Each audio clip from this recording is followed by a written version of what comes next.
رمضان آتا ہے، ایک ایسا مہینہ جب اللہ اپنے جہنم کے دروازے بند کر دیتا ہے، شیطان قید ہو جاتا ہے اور ہر طرف رحمت کی روشنی پھیل جاتی ہے۔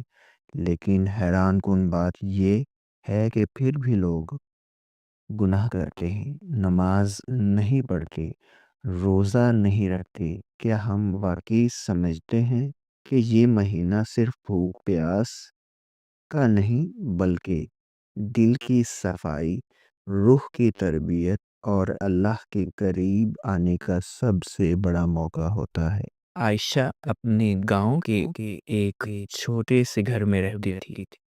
رمضان آتے ہی پورا گاؤں خوشیوں اور روشنیوں سے جگمگا اٹھتا تھا۔ عائشہ نے خود سے کہا، اس رمضان میں خود کو بدلوں گی، میں اللہ کے قریب آنا چاہتی ہوں۔ اس کی ماں نے نرمی سے مسکراتے ہوئے کہا، بیٹی، رمضان وہ مہینہ ہے جب اللہ تعالیٰ جہنم کے دروازے بند کر دیتا ہے اور شیطان قید ہو جاتا ہے۔ یہ دعاؤں کی قبولیت کا خاص وقت ہوتا ہے۔ عائشہ حیران ہو گئی، امی جان، اگر شیطان قید ہو جاتا ہے تو پھر لوگ گناہ کیوں کرتے ہیں؟ ماں نے مسکرا کر کہا، بیٹی، رمضان صرف بھوکا رہنے کا نام نہیں، اصل امتحان دل اور ایمان کی صفائی کا ہوتا ہے۔ پہلے دن عائشہ نے روزہ رکھا، بھوک اور پیاس تو تھی مگر دل میں ایک عجیب سی چیز بھی تھی۔ اس نے سوچا، شیطان قید ہے، پھر بھی میرے دل میں غلط خیال کیوں آ رہے ہیں؟ شام کو دوست گھر آئے گا اور بولے، چلو کھیلتے ہیں، روزہ توڑ دو، کچھ نہیں ہوگا۔ عائشہ رک گئی، اسے احساس ہوا اصل روزہ جسم کا نہیں بلکہ دل کا بھی ہوتا ہے۔ ماں نے رات کو سمجھایا، بیٹی، انسان کی سب سے بڑی کمزوری اس کی عادتیں ہوتی ہیں۔ شیطان قید ہو جائے پھر بھی اگر دل صاف نہ ہو تو گناہ ہو جاتا ہے۔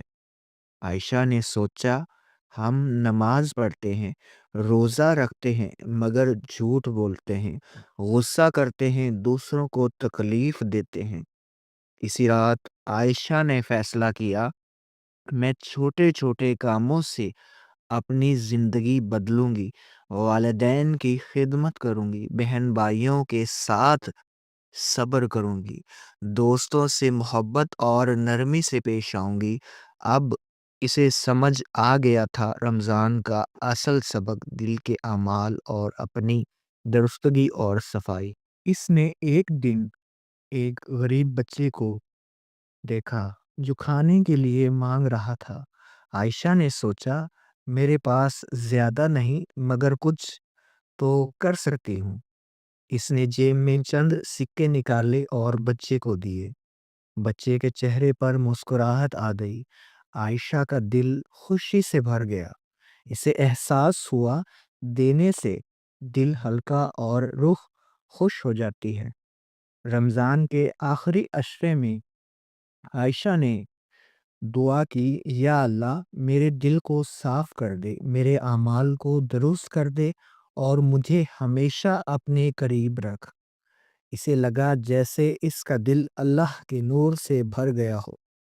عید کے دن عائشہ نے خود کو بدلا ہوا پایا اور وہ جان چکی تھی، رمضان صرف بھوکا رہنے کا مہینہ نہیں، رمضان نفس کی تربیت کا مہینہ ہے، رمضان دل کی صفائی اور اللہ کے قریب ہونے کا موقع ہے۔ اس نے وعدہ کیا، میں رمضان کے بعد بھی نیکی کا راستہ نہیں چھوڑوں گی، میں اپنے دل اعمال کو ہمیشہ صاف رکھوں گی۔ اللہ تعالی ہم سب کو عمل کی توفیق عطا فرمائے، آمین ثم آمین۔